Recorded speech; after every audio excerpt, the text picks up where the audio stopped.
कैसे हैं आप लोग। आज हम आप लोगों को मॉडल पेपर हाई स्कूल जीव विज्ञान का कुछ संभावित प्रश्नों के बारे में बताने जा रहे हैं जो आपके आने वाले एग्ज़ाम में निश्चित ही सहायता करेंगे। तो आप लोग इसको ध्यान से देखिए। तो आइए सबसे पहले हम लोग पढ़ लेते हैं कि कैसे प्रश्न आएगा आपके पेपर में। तो आप लोगों को पता है कि 9 से लेकर 10 तक जो होता है वो साइंस पढ़ते हैं आप लोग, साइंस के रूप में। उसमें आपके फिजिक्स, केमिस्ट्री और बायोलॉजी होते हैं। तो जो आपके यूपी बोर्ड एग्ज़ाम में जो प्रश्न आएगा तो आपका बायोलॉजी जो होगा वो प्रश्न नंबर 9 से स्टार्ट होगा। देखिए प्रश्न नंबर 9 से, जैसा कि आप लोग देख रहे हैं स्क्रीन में। तो इसमें आपके 4 एक नंबर के बहुविकल्पीय प्रश्न आएंगे। ठीक है, 9वां जो प्रश्न है उसमें आपके बहुविकल्पीय प्रश्न 4 नंबर के आएंगे, एक नंबर के क ख ग घ। ठीक है, जो 10वां आपका प्रश्न है 10 नंबर का वो अति लघु उत्तरीय प्रश्न आएगा। ये 3 होंगे खंड करके, क ख ग 2-2 नंबर के होंगे। तो ये हो गया आपका 6 नंबर। और प्रश्न नंबर 11 जो होता है वो लघु उत्तरीय प्रश्न है। ये 4-4 नंबर के 2 आएंगे। ठीक, और 12 नंबर होता है 7 नंबर का जो विस्तृत प्रश्न होता है आपका, वो केवल 7 नंबर का है। तो ये सब टोटल मिलाकर आपका हो गया 25 नंबर का।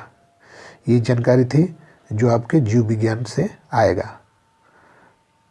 हाई स्कूल का जो पेपर आने वाला आप लोगों का 20 और 21 में, उसमें। लेकिन ये थी जानकारी। अब आगे हम प्रश्नों के बारे में बताएंगे। कुछ एक्स्ट्रा प्रश्न भी हम दिए हैं, तो उसको आप लोग ध्यान से देखिए और रीड करिए कि आने वाले एग्ज़ाम में आपको सहायता मिले। तो आइए स्टार्ट करते हैं। पहला प्रश्न है बहुविकल्पीय में क। ये अगर माता पिता दोनों समयुग्मी हैं, जैसे कैपिटल टी और स्मॉल टी, इस प्रकार के क्रॉस संतानों में अगर क्रॉस होगा तो क्या होगा, कैसे संतान उत्पन्न होगा। तो इसमें आपका विकल्प बी सही है। इसमें आपका विकल्प बी सही है। ठीक है, क्योंकि इसमें 50-50 चांस है।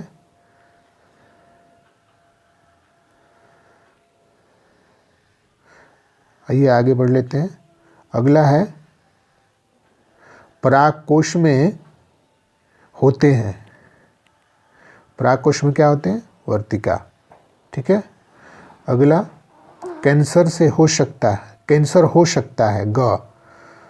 तो इसका है एलएसडी से, अफीम से, marijuana से, तंबाकू से। तो इसमें तंबाकू सही है। घ है पादपों में वायु प्रदूषण करने वाली प्रक्रिया है। पादपों में वायु प्रदूषण करने वाली प्रक्रिया है प्रकाश संश्लेषण।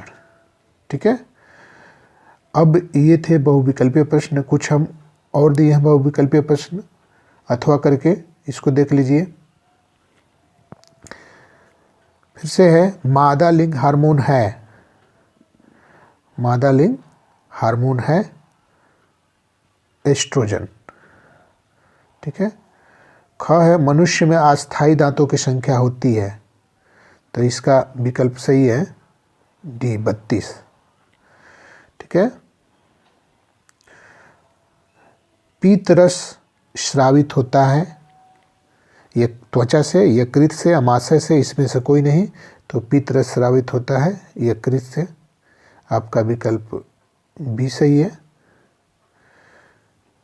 देखिए अक्सर पूछा जाता है सवाल, गैसीय अवस्था में पाया जाने वाला पादप हार्मोन्स है।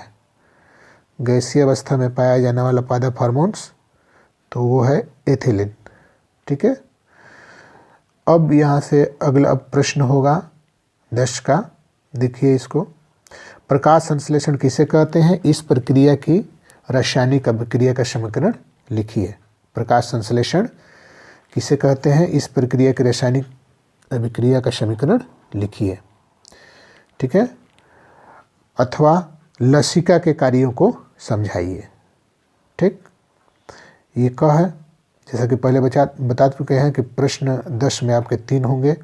और ख है अवशोषण तथा स्वांगीकरण में अंतर।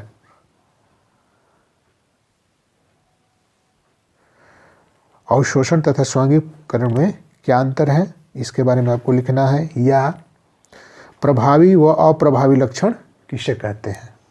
ठीक, आपका ग है, रुधिर में एंटीजन और एंटीबॉडी कहाँ बनते हैं, अथवा परिवार नियोजन से आप क्या समझते हैं, सीमित परिवार होने के महत्व को समझाइए। प्रश्न नंबर 11 है, मानव के शरीर में पाई जाने वाली लार ग्रंथियों का संक्षिप्त वर्णन कीजिए। या स्वपरागण और परपरागण में अंतर स्पष्ट कीजिए। ठीक है, उसी में अगला प्रश्न है, पुनरुद्भवन का क्या तात्पर्य है, उदाहरण सहित समझाइए। या पादपों में लैंगिक जनन पर संक्षिप्त टिप्पणी लिखिए। और अंतिम प्रश्न जो आपके 7 नंबर का आएगा वो है, लिंग गुणसूत्र से आप क्या समझते हैं। नर तथा मादा में लिंग गुणसूत्र का विन्यास लिखिए कि नर शिशु और मादा शिशु कैसे जन्म लेते हैं, उनका फिगर बनाइए और इनके बारे में लिखिए। अथवा करके है, मनुष्य में दोहरा रक्त परिसंचरण को आरेखित चित्र द्वारा दर्शाइए कि हमारे शरीर में रुधिर परिसंचरण कैसे होता है, कौन कौन से शिरा और धमनियों से होकर गुजरता है, इसके बारे में आपको लिखना है। तो मनुष्य में दोहरा रक्त परिसंचरण को आरेखित चित्र द्वारा दर्शाइए। या प्रजनन क्या है, नामांकित चित्र की सहायता से नर और मादा मानव जनतंत्र का वर्णन कीजिए। तो स्टूडेंट्स, ये थी जानकारी मॉडल पेपर जीव विज्ञान 2020-21 की। मैं आशा करता हूँ कि आप लोग इसको देखेंगे और लाभ उठाएंगे। तब तक के लिए धन्यवाद।